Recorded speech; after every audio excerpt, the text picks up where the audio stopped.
네, 시사인의 김은지 기자 모셨습니다. 어서 오세요. 네, 안녕하세요. 오마이뉴스의 곽우신 기자 모셨습니다. 어서 오세요. 네, 안녕하세요. 네, 쏟아지는 정치 뉴스를 한 방에 정리해드리는 여야 어때 시간인데요. 오늘도 한번 좀 하나하나 좀 한번 추려볼까요? 일단 이종섭 호주 대사 문제를 놓고 용산과 공수처가 설전이라고 해야 될까요? 아무튼 좀 그러니까 뭐 입장에서 대립을 하고 있던데 이거 어떻게 봐야 되는 겁니까, 김은지 기자?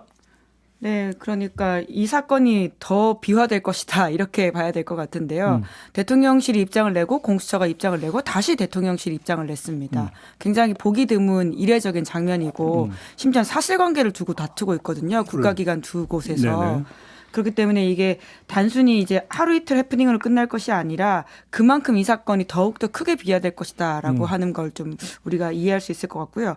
그만큼 윤석열 대통령이 아주 신경 쓰는 사건이다 이렇게 좀 저는 보입니다. 사실관계를 두고 이제 다투는 게 이제 출국금지 해제를 뭐 그 오케이 했느냐 아니냐 뭐 이거잖아요. 출국금지 권한을 놓고 이야기인 건데요. 이제 공수처도 이에 대해서 양해를 구했다라고 오케이 했다라고 하는 것인데 이에 대해서 대통령 이제 공수처는 사실이 아니다라고 반박을 했고요. 대통령실은 다시금 무슨 소리 하느냐라는 것인데 굉장히 사실 이례적인 장면 이상의 모습이죠. 그러니까 대통령실이 이렇게 공수처를 공격하고 있는 게 물론 이례적입니다만 그 내부적인 의도가 분명히 있는 게 아닌가라는 생각을 지울 수가 없는데요. 그러니까 재밌는 포인트가 뭐였냐면은 얼마 전에 윤재혁 원내대표가 백그라운드 브리핑 발언을 했다가 취소를 한 적이 있어요. 뭐였냐면은 이제 이 호주 대사 출국과 관련해 가지고 기자들이 질문을 하니까 공수처가 민주당하고 선거와 관련해 의사소통하고 있는 느낌을 지울 수가 없다라고 이제 이야기를 했거든요. 대통령실 관계자도 그 공작이라는 표현 썼죠. 근데 이제 그게 그 이후입니다. 윤재원 원내대표 발언이 먼저 나오고 먼저 나왔어요. 예, 12일에 먼저 나오고 나서 그러고 나서 이제 당 원내대표실에서 부랴부랴 기자들한테 공지를 했어요. 이 발언은 이제 정정한다라고 해가지고 취소에 없던 말로 했거든요. 근데 이제 몇몇 매체가 썼습니다. 저희를 포함해가지고 그래서 원내대표실 전화도 왔어요. 좀 빼달라고. 저희는 빼지 않았습니다. 네, 근데 이런 생생한 이야기 좋아요. 예, 그래서 몇몇 저희랑 프레시안이랑 뭐 경향이랑 몇몇 매체만 살리고 나머지 다 빼줬거든요. 근데 어쨌든 이 발언이 왜 지었냐? 당에서는 이거를 괜히 또 막 커넥션을 연결해가지고 뭐 공작이 있었고 뭐 이렇게 몰고 가는 게 좀 부담스럽다. 그렇게까지 확전을 좀 경계하려고 일부러 발언까지 취소했는데 그 이틀 뒤에 대통령실은 바로 공수처, 야당, 친야 언론의 결탁이다라고 프레임을 다 만들어버리잖아요. 결국 이 사건들이 이종섭 호주대사는 별다른 문제가 없는데 공수처 너네가 정치적인 의도를 가지고 지금 민주당하고 뭔가를 해보려고 하는 거야. 이렇게 지금 몰고 가려는 의도가 분명하다, 명백하다. 그렇기 때문에 더 지금 대통령실이 막 발끈해가지고 공수처한테 막 찍어 누르고 지금 뭐 수장도 뭐 없어가지고 공수처가 지금 이 존망 자체가 위기인 상황인 건데 다분히 좀 이 역으로 좀 이용하려고 하는 여권의 악재를 좀 만회해보려고 하는 의도가 아니겠느냐. 기자들이 이렇게 추측 많이 하고 있습니다. 그나저나 그 공석인 공수처장 후보 2명 그러니까 출연해갖고 추천했다며요. 근데 네, 왜 대통령이 아직 임명 안 하고 있는 왜 안 하고 상황입니다. 있대요? 그것도 알겠습니다. 아무튼 왜 임명 안 하는지 좀 궁금한데 알겠고요. 그러니까 지금 어제 또 대통령실 입장문을 보더라도 대통령실에서 공수처를 지금 어떠한 시선으로 보고 있는가는 뭐 거의 뭐 분명하게 드러나는 거 아니겠습니까? 그러니까 공수처에 대한 시선만이 아니라요. 지금 이 이종섭 전 장관 그리고 호주 대사의 임명과 관련돼 있는 명확한 입장을 냈거든요. 그러니까 이 사안에 대해서 어떻게 생각하는지를 사실 대통령실이 아니라 대통령의 생각이 보인다고 저는 봅니다. 굉장히 이례적으로 길게 이야기를 했고 따박따박 모든 이야기들에 대한 반박이 있거든요. 그렇기 때문에 정확하게 마지막 문장이 무엇이냐면 지금 마냥 들어와서 대기하는 것은 매우 부적절하다. 라고 하기 때문에 들어올 일 없다라는 거죠. 그러니까 예. 최소한 총선 전은 이런 거 아니겠습니까? 그러니까 그 한동훈 비대위원장은 곧장 귀국해서 즉각 조사받아야 된다. 즉각이라고 했군요. 즉각. 근데 그 이종섭 호주 대사는 나가면서도 그렇고 나가서도 그렇고 4월 말에 있는 재외 공관장 회의 때 들어와서 그러면 결국은 총선 전이냐 후냐 이렇게 되는 거잖아요. 이야기가. 알겠습니다. 얘기 나온 김에 이게 또 이제 그 처리 문제를 놓고 이른바 윤한 갈등 2라운드가 전개되는 거 아니냐 뭐 또 이런 시선이 있던데 그렇게 봐야 되는 겁니까? 어떻게 봐야 되는 겁니까? 일단 뭐 윤한 갈등이 벌어지고 있는 건 분명하고요. 다만 이제 갈등이 이전만큼 확전을 할 것인지 아니면은 약간 톤 다운 된 채로 갈 것인지는 조금 두고 봐야 될 것 같은데요. 일단 좀 이 과정을 보면은 석연치 않은 점이 몇 가지가 있는데 하나는 한동훈 비대위원장의 입장이 며칠 만에 갑자기 바뀌었다라는 겁니다. 분명히 그 며칠 전까지만 하더라도 뭐 이제 뭐 주 호주 대사의 이종섭의 이 출국과 관련한 논란에 대해서 한동훈 비대위원장 확실히 좀 옹호하는 좀 이제 뭐 소위 말해서 쉴드를 치는 방어 쪽의 입장이었는데 갑자기 이제 이야기가 톤이 바꿨다는 게 하나 있었고 또 두 번째로는 그 발언이 언제 나왔느냐. 회의에 보통 뭐 모두 발언이나 아니면 아침 출근길 문답처럼 좀 예상되고 정제된 포인트가 아니라 이제 일요일 오후에 이제 나오는 이야기였다는 거 기자들 앞에서 라는 게 있고 그 바로 직전에 뭐 이제 안철수나 나경원 공동선대위원장부터 하고 수도권 일각의 이제 후보들이 반발하고 있었다라는 점이 있었고 그리고 발언 나오고 나서 장동현 사무총장이 이제 아침마당에서 이제 아침마다 기자들한테 브리핑할 때 뭐라 그랬냐면 선대위 차원에서 조율된 메시지는 아니라는 식으로 이제 해명을 했습니다. 즉, 요번 발언 같은 경우에는 당에서 면밀하게 이렇게 좀 조율과 뭔가 계산을 거쳐가지고 한동훈 비대위원장의 입으로 나왔다기보다는 당의 위기감이 커지니까 한동훈 비대위원장도 이제 입장을 이렇게 바꾼 거다. 즉, 이번 윤한 갈등도 저번처럼 뭐 약속대련 아니냐 뭐 이런 식의 이제 물음표가 나오고 있는데 요런 정황을 봤을 때는 약속대련의 가능성은 다소 좀 적지 않나 이렇게 좀 저는 개인적으로 생각을 해봅니다. 네, 저는 이번 사안을 보면서 윤석열 대통령이 굉장히 외로울 거다라는 생각을 했습니다. 왜냐하면 김은혜 전 홍보수석이라든지 이용 의원 같은 사람들이 친윤으로 꼽혔던 핵심 인사들이고 심지어 김은혜 이제 후보 같은 경우에는 소위 말한 바이든 날리면 논쟁의 가장 앞에 있었던 분이거든요. 대통령으로서는 가장 자기를 잘 알고 측근이라고 여길 만한 분들입니다. 뿐만 아니라 이용 의원은 지난 1차 윤한 갈등에서도 가장 윤석열 대통령이 메신저 역할을 했다라는 평가를 받는 사람이거든요. 근데 이분들조차도 지금 윤석열 대통령과 다른 뜻을 내고 있습니다. 지금 이종섭 지금 후보자 같은 경우에는 들어와야 된다. 뿐만 아니라 황상무 수석과 관련해서도 거취를 표명했으면 좋겠다라는 식의 이야기를 하고 있는데 윤 대통령 어제만 하더라도 보수 언론 중심으로 황상무 수석이 자진 사퇴할 수도 있다라는 이야기가 있었을 때 바로 오후에 정리했거든요. 없다라는 식으로 메시지 내면서. 이제 그러다 보니까 대통령의 뜻은 확고하거든요. 이 문제에 있어서 밀리면 안 된다라고 하는 것인데 가장 가까우신 분들조차도 다른 이야기를 하고 있다라고 하는 것은 선거 이후에 소위 말해서 배지를 달게 되면 더욱더 내 마음대로 안 되겠구나라는 생각을 하고 있는 건 아닐까라는 것이고요. 그렇다 보니까 이게 윤한 갈등이라기보다는 뭐라고 할까요? 대통령으로서 본인의 앞으로의 행보를 내다보는 여러 시그널이다라는 생각도 듭니다. 그러니까 누가 보더라도 이러면 안 된다라고 하는 건데 지금 용산에서만 그러고 있다라는 거잖아요. 그러면 용산에서만 그러는 특별한 이유를 따져야 되는 거죠, 사실은. 그렇게 접근하는 게 맞는 거 아니겠습니까? 특히나 최상병 관련해가지고는 윤석열 대통령을 겨냥한 특검이 아니냐 이런 이야기들을 야권에서는 더욱더 하고 있거든요. 그러니까요. 알겠습니다. 근데 이렇게 돼버리면 지금 어차피 그 최수건 상병 특검법은 4월 3일이면 이제 그 패스트 트랙에推진 그 기한이 끝나잖아요. 네. 그럼 오히려 그걸 처리할 수 있는 어떤 환경을 더 만들어주는 거 아닙니까? 그걸 명분이 살아버리게 되는 거죠. 그렇죠. 오히려. 그러니까 이 정도로 그러니까 좀 차분하게 생각을 해보면은 그러니까 용산에서 이런 식으로 액션을 취하는 게 정무적으로 오히려 역효과가 날 거라는 게 충분히 예상 가능한데 그럼에도 불구하고 이렇게 무리수를 던진 이유가 무엇일까? 이것은 약간 뭔가 상식이나 합리적인 판단이 영역이 아니라 다소 좀 감정적인 측면 혹은 좀 다급함 이런 것들이 좀 느껴지는 거 아니냐? 이제 일각에서 이런 해석도 하긴 합니다. 아무튼 그나저나 지금 당내에서는 그래서 이 이종섭, 황상무 두 사례 때문에 지금 또 위기감이 번지고 있는 게 맞습니까? 당 안에 그런 분위기가 있습니까? 수도권을 중심으로 위기감이 있는 건 분명합니다. 그러니까 이제 수도권 위기론이 올라왔다가 가라앉았다가 네. 다시 올라오고 있는 상황이거든요. 요 최근에 이제 추이를 보게 되면 이제 1, 2주 사이에 많이 바뀌었죠. 민주당의 추세가 약간 이제 회복세로 돌아서고 국민의힘이 다시 이제 좀 안 좋아지는 추세로 가고 있는데 특히나 이제 격전지 같은 경우에는 지난번 총선 때 차명진 트라우마가 있습니다. 그러니까 차명진 전 의원이 이제 세월호 관련 막말 진짜 말도 안 되는 네, 이야기 했었죠. 그것 때문에 정말로 뭐 나중에 사후적인 평가입니다만 30-40석은 날라갔다 이제 이런 이야기 공공연히 날라왔으니까요. 소선거구제에서의 이제 수도권 격전지 같은 경우에는 그 한 끗 차이 몇 퍼센트 포인트 때문에 바로 수많은 의석들이 날라가다 보니까 이게 하나가 있는 거고 그게 어떻게 표현됐냐? 방금 이제 김은지 기자가 잘 말씀해 주신 것처럼 누가 뭐라 해도 친윤이라고 했던 사람들 이제 김은혜, 이용 이런 분들마저도 지금 대통령실과 좀 거리를 두고 있다는 데 드러나는 거고. 왜 그러냐? 이용, 김은혜 후보가 그럴 수밖에 없는 것은 지금은 자기 문제거든요. 격전지에서 뛰고 있는 둘 다 후보거든요. 수도권 자기 후보들. 그러니까 대통령과 후보들은 가까운 안 사람, 그렇습니다. 대통령 네.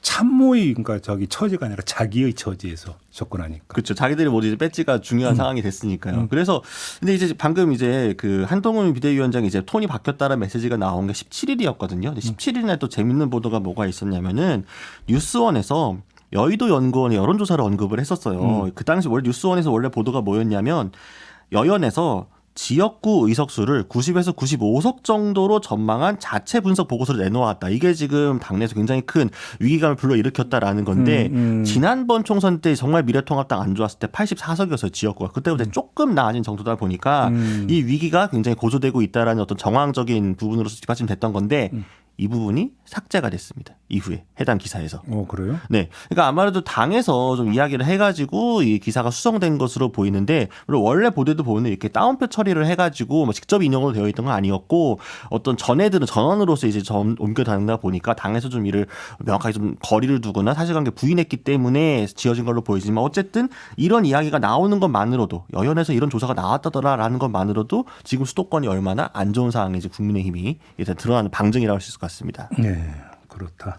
지금 그 한동훈 위원장 입을 여러 번 얘기했으니까 뭐 하나 좀 확인 좀 하고 넘어갈 거예요. 그러니까 갑자기 백브리핑을 전격 중단하기로 했다는 보도가 있었는데 또 당에서는 아니라고 그러고 뭐예요 정리하면? 그러니까 이게 그 당에서의 입장은 까마귀가 날자 배가 떨어지다 약간 이런 식으로 요약할 수 있을 것 같아요. 네. 그러니까 한동훈 비대위원장이 얘기를 했는데 대통령실이 바로 사실상 거부를 했으니까 그에 대한 한동훈 비대위원장이 뭐라고 반응할지 정말 기자들의 관심이 엄청나게 몰려있는 상황이었는데 갑자기 당에서 오늘 아침 출근길 브리핑은 하지 않겠습니다라고 이야기를 하니까 네.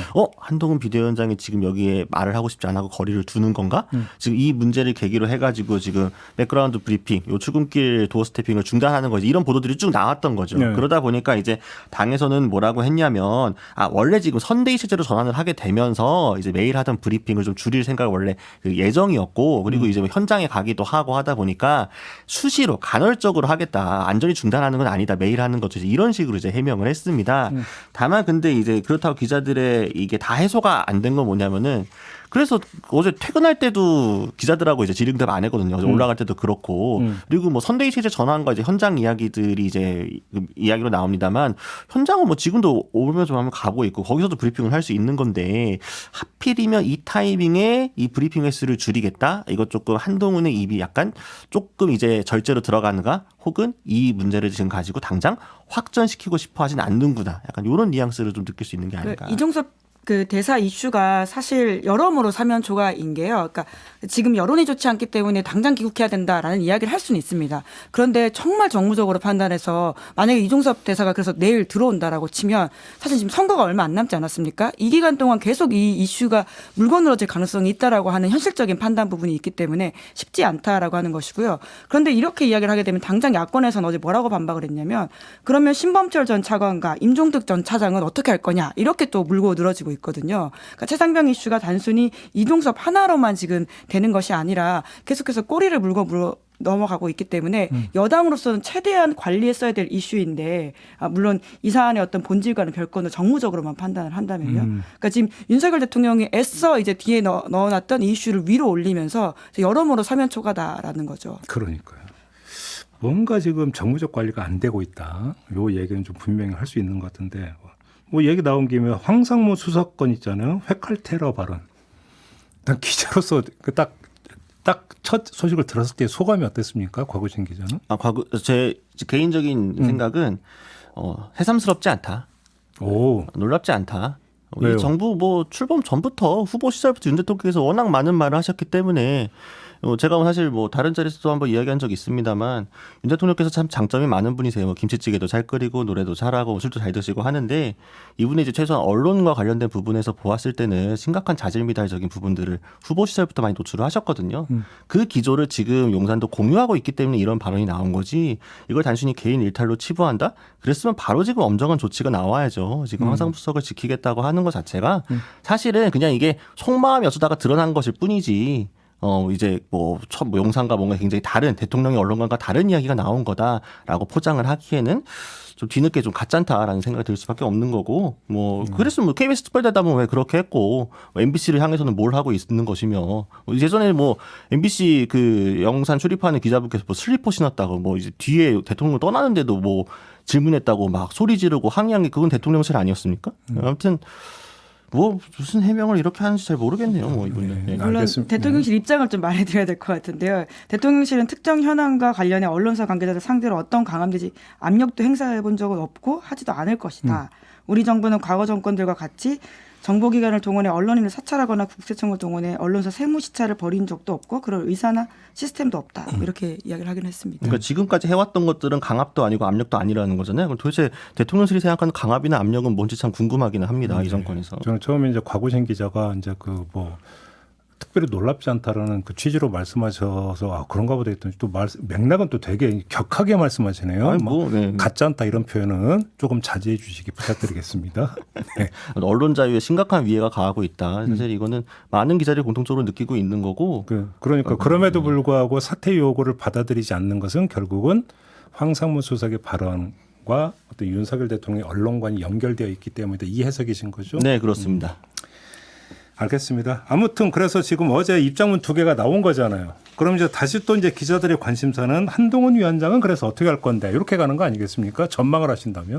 그러니까 방금 제가 한동훈 비대위원장의 확전을 조금 피하고 있다라는 느낌이라고 말씀을 드렸는데 그렇다고 막 입장을 철회하거나 갑자기 또 바꾸는 것도 아니에요. 연합뉴스 보도에 이제 재미있는 문장이 하나가 나왔죠. 한동훈 위원장이 비공개 회의에서는 이종섭 대사 귀국 문제와 관련해 우리가 밝힌 입장 그대로 간다. 즉 지금 그러니까 여의도에서 당에서 용산하고 지금 막 싸워서 내분으로 가는 게 총선 앞두고 좋지 않기 때문에 일단 공을 용산에 넘겨놓고 너희가 어떻게 판단할지 우리가 볼게라고 한 거지. 그냥 용산에 굴복해가지고 앞으로 너희 말 잘 들을게 우리가 괜히 좀 했나봐 이런 제스처는 일단 아니라는 거죠. 그래서 일단은 지금 살짝 숙였지만 이게 지난번처럼 90도 인사하고 같이 뭐 기차 타고 이런 식으로 끝날까? 아니면 다른 식으로도 확 번질까? 이건 이제 칼자루가 용산한테 가 있는 거죠. 용산 입장에서 지금 이러기도 어렵고 저러기도 어려운 상황인 김은재 거죠. 기자는 어떻게 전망하세요? 그러니까 이 문제의 연장이 어제 나왔던 비례대표 순번 문제라고 보셔야 되거든요. 이제 국민의 미래가 위성정당이긴 하지만 사실상 국민의힘에서 공천했던 사안이라고 봐야 되는데 공천번호 나오자마자 정말 바로 이철규 의원이 여기에 대해서 문제 제기를 했습니다. 그리고 오늘 아침에 장동혁 사무총장이 일부 이 번호를 좀 수정할 수 있겠다라는 취지의 이야기를 했거든요. 이게 왜냐하면 그러니까 명분이 일정 부분 또 이제 윤석열 대통령 뭐 이 직접 말을 한 건 아니지만 친윤 의원들이 가지고 있는 부분들이 있는데 이제 특히나 뭐 호남 인사를 먼저 배려한다라고 하는 당원 단계는 어떻게 할 것이냐. 그뿐만 아니라 지금 10번에 들어가 있는 인사 같은 경우에는 이제 과거에 전과가 있다. 뭐 그리고 이제 비례를 연이어서 2번 하는 사람은 문제가 되는 게 아니냐라는 식의 이야기이기 때문에 이것들을 통해서 일정 부분 순서를 좀 조정하거나 혹은 번호를 교체함으로써 약간의 확전을 자제하는 모양새를 보이지 않을까라는 생각은 듭니다. 그래요. 알겠습니다. 한동훈 위원장이 이제 입을 바라보는데 제가 볼 때는 이럴 때 꼭 등장하는 분이 한 분이 계시더라고요. 김경률 비대위원이라고. 그렇죠? 어제도 이제 CBS에서 인터뷰를 그렇죠. 하신 것으로 한동훈 알고 있습니다. 위원장을 한번 딱 치고 빠지고 그럼 이제 김경률 비대위원이 나와서 이제 쭉 이야기를 하는. 그 전에도 한번 그러지 않았습니까? 이번에 비슷한 양상이 전개가 될지 한번 좀 봐야 될 것 같고. 아무튼 아까 최재형 후보하고 인터뷰하면서도 질문을 드렸는데 지금 막말 논란 때문에 공천 취소됐던 도태우, 장해찬 두 후보가 무소속 출마를 선언을 했어요. 이제 최재형 후보는 이걸 이제 그 좀 부적절한 걸로 이렇게 이제 비판을 하던데, 앞으로 어떻게 될 거라고 보십니까? 이 두 후보는 무소속 출마를 하면 일단 당선권에는 들어갈 수 있을까요? 어떻게 보십니까? 도태우 후보하고 장해찬 후보는 단순 비교가 좀 어려운 것 같아요. 그래요? 네, 그러니까 어쨌든 도태우 후보는 그 뒤에 박근혜 전 대통령이라는 후광이 있고 또 대구라는 지역구의 특성도 있고 하기 때문에 이건 아직 모른다. 어떻게 될지 모른다. 이후 이제 그 3자구도 후에 이제 여론조사라든가 이런 추이를 봐야 어떨지 좀 알 수 있을 것 같고요.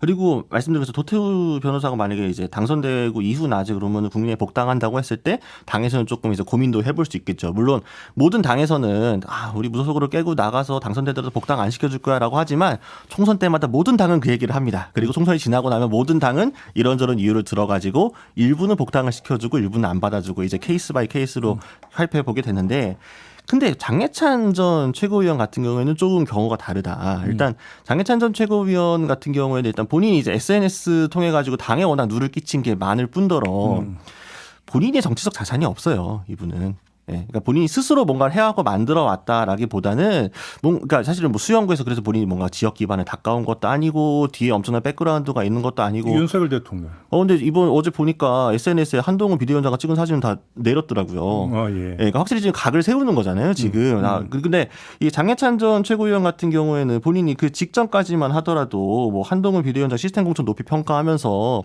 선당 후사 강조하고 이런 요구 받았을 때 이렇게 이 내려오는 거에 대해서 되게 추켜 세웠던 사람인데 막상 본인이 그 상황이 되자 안 나가는 거잖아요. 그러면은 당에서 원래 장해찬 후보를 지지했던 사람들은 당을 보고 지지했던 거지. 부산에서도 장해찬 후보 개인을 막 엄청 높이 평가해 지지했던 게 아니었는데 장해찬 후보가 근데 당하고 이렇게 각을 세워? 선당후 사관 이러고 약간 좀 본인이 좀 나서려고 해? 그러면 그 지지율이 당연히 당에 빠져나갈 수밖에 없는 거겠죠. 그래서 저는 앞으로 이제 극단적인 유튜버로서 발언을 하고 사시거나 아니면은 그대로 커리어를 접거나 둘 중 하나가 아닐까 예상해 봅니다. 알겠습니다.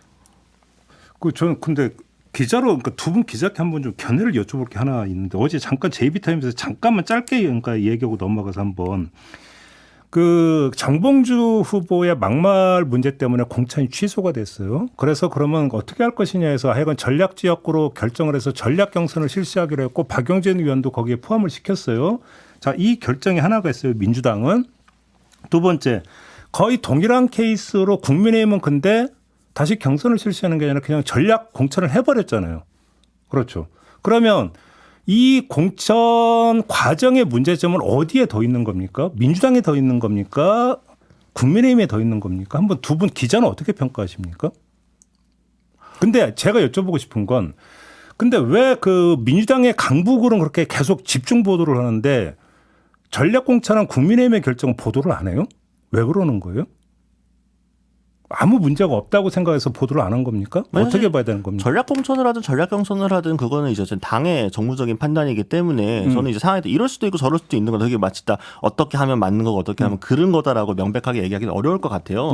다만 이제 저는 개별적으로 뭔가 형태로서의 뭐가 되게 부정하고 불공정하고 요 문제라기보다 이제 국민의힘이 뭐 잘했고 못했고 민주당이 잘했고 못했고 떠나서 대상이 되는 사람의 좀 무게감이 다르기 때문에 지금 보도량도 다를 수밖에 없는 게 아닌가. 근데 그럼 제가 질문을 추가를 하면 그래서 장해찬 그 공천 취소한 다음에 전략 공천한 사람이 정연욱 전 동아일보 논설위원인데 이분은 다른 그 인접 지역구의 경선에서 탈락한 사람을 그러니까 전략 공천을 한 거거든요.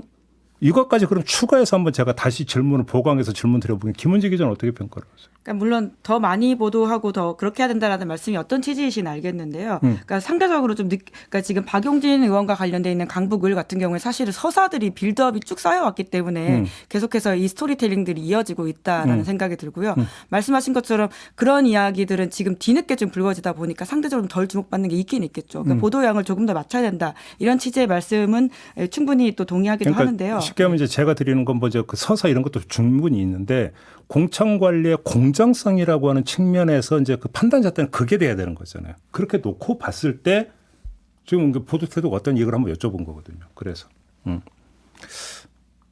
제가 잘 이해가 안 돼서. 예. 그 그리고 사실 대해서. 룰만 놓고 룰의 문제를 떠나가지고 어쨌든 한쪽은 경선이고 한쪽은 전략 공천인데 전략 공천한 이 사람은 또 어디서 왔던 거냐면 세세하게 따져 보면은 사실은 국민의힘 공천도 좀 시끌시끌해야 되는 게 맞는 거죠. 문제가 좀 심각한 거는 분명합니다만. 뭐랄까요. 어쨌든 뭔가 장해찬 전 최고위원이 날아간다고 했을 때 많은 국민들이 저거는 온당한 조치야라고 응시하고 넘어가는 수습 국면으로 접어들었기 때문에 하나만 더 여쭤볼게요. 지금 막말 논란이 불거지는 또 한 명 있잖아요. 조수현 후보. 네. 대전에. 근데 왜 이 후보에 대해서 이렇게 조용합니까? 일단은 그러니까 워낙 앞에서 큰 게 빵빵 터지다 보니까 상대적으로 조세현 후보는 그래서 도태우, 장해찬 두 분께 감사해야 된다 이게 하나가 있을 거고요. 네. 두 번째로는 이제 사실은 그 전에 이제 정봉주 전 의원도 마찬가지고 이 문제가 다 불거졌다가 약간 수습 국면으로 가라앉았다가 다시 터지는 지점들이 있어요. 이게 뭐냐면은 사과를 하고 처음에 이렇게 뭔가 입장 표명을 했을 때는 정리되는 것 같다가 그 후에 뭔가 추가로 나오니까 다시 불거지는 모양새거든요. 일단 조수현 후보 같은 경우에는 이 문제 터지고 나서 대항광복회를 찾아가가지고 배우자와 같이 큰절까지 해가면서 사과를 했고 그 사과 어쨌든 수용하는 모양새가 됐기 때문에 광복회 측에서 당에서도 일단은 뭐 지금 상황에서는 오케이 받아줄게 약간 이렇게 되는 거죠. 그리고 장동현 사무총장도 지금 요거에 대해서는 여러 사상을 참작게 검토하게 돼. 즉 이후로 뭔가 치명적인 뭔가가 추가적으로 나온다면 조수현 후보도 다시 이제 들여다보는 상황이 되겠지만 일단 지금 시점에서는 묻고 넘어가는 식으로 정리되는 게 아닌가. 네. 그런 결로 보는 게 맞을 것 같아요. 그리고 또 약간 또 양당이 핑퐁해서 하는 거가 있기 때문에 뭔가 또 민주당에서 또 뭐가 더 터지고 하는 식으로 이제 또 하면 또 오갈 수가 있다. 예, 다시 수면으로 올라올 수 있다. 그러니까 여야를 막론하고 다 한데 묶어가지고 종합 감상평을 이야기를 하면 똑같은 막말인데 어떤 경우는 공천 취소하고 어떤 경우는 공천 유지하고 막 하니까 정신이 없어요. 도대체 기준이 뭔지를 잘 모르겠어요. 이 부분에 대해서. 그러니까 예를 들면 정봉주 전 의원 같은 경우에도 그러니까 처음에 사과를 했을 때만 하더라도 조금 기류는 너무 옛날 말이고 본인도 사과도 하고 있고 하니까 조금 더 보자라는 쪽이었는데 그 사과문에서의 거짓 사과 논란이 불거지게 되면서 얘는 사과도 했는데 당사자한테 사과했다는 게 사실은 직접 전화했다는 게 아니었어? 이종명 의원한테 한 거였어? 이건 좀 문제 아닌가? 이렇게 돼가지고 또 더 커진 거고 이런 식인 거잖아요. 그러니까 이후의 스텝이 더 중요하다. 사과하고 난 다음에. 네, 이거는 제가 그래서 이제 어떤 잘잘못을 따지는 게 아니라 제가 볼 때는 기준을 좀 잡아야 되지 않겠습니까? 그런 건 예를 들어서 있습니다. 이제 그 청문회 때 보면은 항상 나왔던 단골이 위장 전입, 그다음에 다운 계약서 했을 때 명문 규정은 만들어지지 않았지만 하나의 공통 분모가 위장 전입의 경우에도 자녀 교육 때문이라면 이건 좀 문제가 있는 것. 그래서 다른 거하고는 좀 다르게 성격이 다른 걸로 규정을 하는 부분이라든지 다운 계약서 같은 경우도 부동산 실거래가 신고가 시행된 전이냐 후냐 뭐 이런 거 좀 따지는 게 생겼거든요. 관행적으로. 마찬가지로 막말에 대한 평가도 어떤 좀 뭐 기준점이 좀 만들어져야 되는 게 아닌가 싶은 생각이 좀 들더라고요. 지켜보는 입장에서. 이런 말씀을 드리고 연결되는 이야기인데 이번에는 야당으로 가서 그래서 아무튼 그래서 강북을 해서 이제 그 정봉주 후보가 공천 취소가 됐고 전략 경선이 실시가 됩니다. 어떻게 될 거라고 전망하십니까? 그 많이들 이야기를 하는데요. 이제 박용진 의원이 받는 감산점 그리고는 지금 조수진 변호사가 받는 가산점의 비율을 생각해 보자면 55%? 예, 네. 상대적으로 박용진 의원이 쉬운 싸움은 아니다 이렇게 보이는 게 있고요. 뿐만 아니라 지금 박용진 캠프에서 이제 반발하고 있는 포인트가 지금 또 마지막에는 이제 전국 권리당원을 상대로 70% 비율이 들어가기 때문에 네. 이게 본인들한테 굉장히 좀 불리하다라고 보고 있는 건 사실인 것 같습니다. 그럼 박용진 의원이 어제 전북에 갔죠. 거기 가서 이제 그 권리당원 분들한테 이제 표심에 호소를 했는데 그러면서도 강북을의 경선을 하는데 지금 전북에 와가지고 이야기를 하고 있는 상황 자체에 대해서 약간 개탄을 하긴 했습니다. 그래서 사실은 한쪽은 30%를 까고 한쪽은 25%를 올리는데 과연 이 경선이 공정한 경선인가 뭐 모르겠습니다. 그것도 또 당원분들과 뭐 이후에 이제 국민분들께서 판가름하실 문제이겠지만 하여튼 명백한 거는 굉장히 좀 박용진 의원한테 불리할 수밖에 없는 룰이고 이 룰을 극복하기는 현실적으로 뭐 물리적으로 그런 게 가능성이 높을 것 같습니다. 그러니까 저는 어제도 잠깐 그 언급을 했는데 자, 그 전략 지역구가 두 종류가 있었어요. 민주당에서. 하나는 청년 전략 지역구로 해서 서대문 갑. 그죠? 여기서 그러니까 그 어떻게 됐냐면 전국 권리당원 70%의 지역 유권자 30% 이렇게 됐잖아요. 이게 하나가 있었고 또 한 가지는 전략 지역구 4곳이 있었어요. 그래서 부평을이나 전주을이나 4곳이 있었는데 여기는 100% 국민 여론조사로 했어요. 그래서 저는 서대문갑에서 전국 권리당원 70%를 반영한 건 저는 이해할 수 있다고 쳐요. 왜냐하면 청년 후보를 뽑는 전략 지역구이기 때문에 지역구라고 하는 어떤 틀을 넘어서서 청년 후보를 뽑는 것이니까 전국의 어떤 권리당원들이 참여할 수 있다. 저는 그런 취지라면 이해를 할 수 있다고 생각을 해요. 근데 강북을은 그게 아니잖아요. 1번. 그죠? 그러면 오히려 청년 전략 지역구에 적용된 경선 룰이 아니라 아까 얘기했던 다른 전략 지역구 4곳에 그 했던 경선 룰을 도입을 해야 되는데 그것도 아니란 말이에요. 기준이 뭐냐라는 거예요, 도대체. 그러니까 그 부분 때문에 아까 이제 진행자께서 지적을 하셨던 이제 장해찬, 도태우와 박용진의 노이즈 차이를 좀 이야기할 수 있을 것 같은데요. 앞서서 두 사람 같은 경우는 사실 검증의 문제였습니다. 이 두 사람은 왜 검증을 제대로 못했냐라고 하는 부분들이 있는 건데 지금 박용진 의원 같은 경우에는 지금 사실상 3번째 경선을 함으로써 이 룰 세팅과 관련되어 있는 부분들이 계속 지적을 받고 있거든요. 그러니까 그것들이 앞서서의 이제 민주당 공천 여러 가지 이슈와 이제 맞물려 가면서 더 노이즈가 커질 수밖에 없었던 것도 있는 것 같습니다. 뭐 아무튼 근데 어차피 지금 이제 결과가 조만간 나오는 거잖아요. 오늘 밤에 네, 나옵니다. 그러니까요. 이제 결과가 좀 나올 테니까 그건 좀 지켜보도록 하고요. 양문석 후보 논란이 지금 한창 진행 중인데 두 분은 어떻게 지금 이 평가의 기준을 어떻게 잡아야 된다고 생각하십니까? 판단의 기준을? 김은지 기자는? 그러니까 정치인에 대한 평가는 저는 뭐 충분하게 많은 사람들이 할 수 있다라고 봅니다. 그런데 그렇게 따진다면 이제까지 이제 민주당 안에서 이재명 대표라든지 다른 정치 지도자에 대해서 했던 비판에 대해서 했던 잣대는 뭐냐 이렇게 볼 수밖에 없는 지점에 계속 저는 부딪히는 게 있다고 보거든요. 예. 전직 대통령이든지 누구든지 비판할 수 있죠. 그런데 그러면 지금 이제 현역으로 활동하고 있는 정치인에 대해서 다른 동료 정치인이라든지 혹은 지지자, 당원들이 했던 태도에 대해서는 좀 여러 가지 동일한 잣대 잣대로 봐야 되는 게 아니냐라는 생각이 듭니다. 음. 그 부분에서 계속 조금 부딪히는 게 있다 보니까 논쟁이 더 잦아들지 못하고 굴러가지 않나라는 생각도 들고요. 네. 사실은 양문석 후보 개인에 대한 요거 개별건으로만 놓고 봤을 때는 저도 지금 사실은 민주당 지도부에서 얘기하고 있는 게 일리가 있다. 왜냐하면은 이제 조롱이나 막말이라고 하는 게 문제가 되는 거는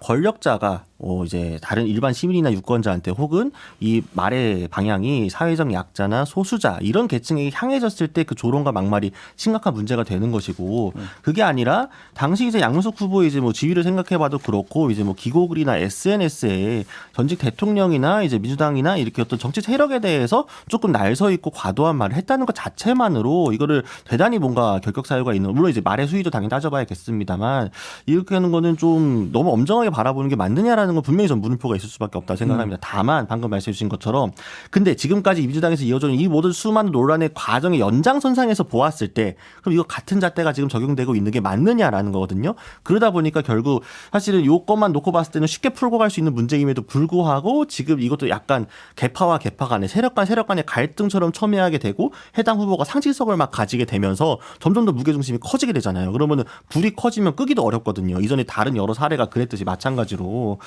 그래서 참 이게 첫 단추를 약간 잘못 깨고 꼬였던 거가 여기 와서 좀 꼬이게 된 거다. 이런 생각 좀 지울 수가 없습니다. 아까 뭐 JB타임즈는 짓긴 했습니다만 그거는 좀 어떻게 지금 확인됐어요. 그러니까 그 공관위 산하 도덕성 검증 소위에서 도덕성 0점 줬는데 이게 제대로 보고 안 됐다. 그게 지금 홍익표 원내대표가 문제 제기하고 있는 그다음에 부분이고요. 공관위 관계자도 연합뉴스 기자한테 그거 이야기를 했더라고요. 근데 이게 보고가 안 될 수 있는 사안입니까? 근데 뭐 이명박 공관위원장은 아니라는 식으로 또 이야기를 하고 있으니까요. 예. 이게 좀 사실은 이것도 약간 진실 공방이 좀 있는 오히려 이명박 공관위원장은 이 이야기를 어떻게 홍익표 원내대표가 알았냐를 가지고 좀 약간 불쾌해하는 느낌이 좀 있더라고요. 그러니까 결국 공관위 안에서의 이 논의가 어떻게 됐는지가 좀 사실은 그게 그 안에서 있는 이야기들을 모두 다 공개할 수 없는 건 맞잖아요. 원래 그거 공개 안 하게 돼 있잖아요. 그렇죠. 근데 예. 그러면은 어쨌든 최소한 합리적인 설명과 이게 이유가 있어야 되는데 이것도 마찬가지로 이전부터 계속 홍익표 원내대표도 그렇고 지금 개별 의원들이 그 지도부에서 문제 제기했던 부분들이 있다 보니까 공관위에 대한 신뢰 자체가 지금 많이 떨어져 있는 상황이다 당내에서. 그러다 보니까 이협회 위원장이 뭔가 이야기를 하더라도 바로바로 수용이 잘 안 되는 측면이 분명히 있는 것 같아요. 그러니까 아마 그 도덕점 전수와 관련돼 있는 부분은 이제 이쪽인 것 같은데요. 양문석 이제 후보 같은 경우에는 사실 이제 노무현 대통령에 대한 어떤 과거의 격한 발언이 문제가 아니라 이제 과거에 이제 그 생각이 다른 당내 지지자들을 향해 가지고 했던 이제 수박이라고 하는 표현이라든지 또는 과거에 이제 피감기관에서 부적절한 접대를 받았다 이런 지금 비판들이 있는 보도들이 있거든요. 이제 그런 것들이 합쳐져 가지고 나왔던 평가로 알고 있고요. 이제 그런데 이것이 그 당시에 제대로 반영이 안 되고 지금 이런 상황이 되다 보니까 이제 와서 또 문제가 불거지고 아까 말대로 매조지지 못하고 더 이게 뭐라고 할까 불씨가 커지는 상황이 된다라는 거죠. 그러니까 여야 막론하고 지금 두 가지 문제가 지금 이번 공천 과정에서 아주 적나라하게 드러난 부분이 있다고 보는 게 여야 공이 시스템 공천을 이야기를 했어요. 그런데 시스템 공천을 구성하고 있는 두 개의 요건, 하나는 체계, 또 한 가지는 기준. 이 두 가지가 전부 다 지금까지 나왔던 여러 가지 뉴스를 다 종합하면 다 흔들리고 뭔가 일관성이 없다. 정돈된 것이 전혀 없다라고 하는 것들이 지금 계속 확인되고 있는 거잖아요. 이 부분에 대해서. 그러니까 우리는 시스템 공천했다라고 하는 게 중요한 게 아니고 왜 근데 시스템 공천을 반박하는 반증 세력이 왜 계속 이게 좀 튀어나와야 되는 건지 되돌아봐야 된다라는 거예요. 다음 4년을 위해서라도. 계속 그러니까 이런 불협화음, 감론을 막 이렇게 반복될 겁니까? 공천 과정에서? 이건 아니지 않습니까? 이 점을 좀 돌아볼 필요가 있다 이런 말씀을 좀 꼭 좀 드려야 될 것 같습니다. 이건 뭐 어느 후보가 공천을 해야 되네 말아야 되네 공천을 취소해야 되네 말아야 돼 이 문제가 아니에요. 지금 이야기하는 게. 오히려 이것이 더 이제 상황을 악성으로 몰고 가는 부분이 있기 때문에 드리는 말씀입니다. 네, 지당하신 말씀입니다. 시스템은 원래 시스템은 오류가 있을 수 있어요. 중요한 거는 시스템의 오류가 불거졌을 때 어떻게 디버가느냐의 문제거든요. 그 디버가 또 실력이기도 하고 당의 어떤 이 기조이자 국권자에게 신뢰를 획득하는 방법인데 양당 모두 시스템에 오류가 나왔고 이 디버그를 어떻게 했느냐를 국민들이 보고 평가하실 겁니다. 그러니까 저는 하나만 더 말씀을 짧게 드리면 정봉주 그 후보 그 공천 취소를 한 다음에 그럼 어떻게 되는가 해서 이제 저는 당헌 당규에 이게 있을 줄 알았거든요. 없더라고요 보니까. 그래서 이런 경우는 전략공관위가 결정을 한다. 지금 이렇게 됐던 거잖아요. 그런데 자 그럼 공천 심사 과정에서 미처 걸러지지 못한 게 공천 결정된 후에 문제가 불거져서 취소됐을 때 어떻게 할 것인가라는 규정도 없다? 이거는 결과論갖고 제가 말씀을 드린 게 아니라 이게 지금 시스템에도 구멍이 있다는 얘기로 연결이 될 수 있는 거예요. 그렇지 않습니까? 이거는 어떤 특정인의 특정 사례를 두고 하는 얘기가 아니라 얼마든지 발생할 수 있는 돌발 상황이잖아요. 예상할 수 있는. 근데 왜 그게 증가 규정이 없느냐라는 거죠. 그러면 기존의 시스템이 제대로 작동했느냐도 문제지만 기존의 시스템이 지금 완비되어 있는가도 사실은 그럼 점검을 해야 된다는 거죠. 그런 점에서 놓고 본다면. 짚어야 될 점이 여러 가지가 좀 확인되고 있는 공천 과정이다 이렇게 봐야 될 것 같습니다. 자, 오늘 여야 어때는 좀 이렇게 마무리를 좀 해야 될 것 같네요. 두 분 말씀 잘 들었고요. 저도 함께 물러가겠습니다. 고맙습니다. 감사합니다. 고맙습니다.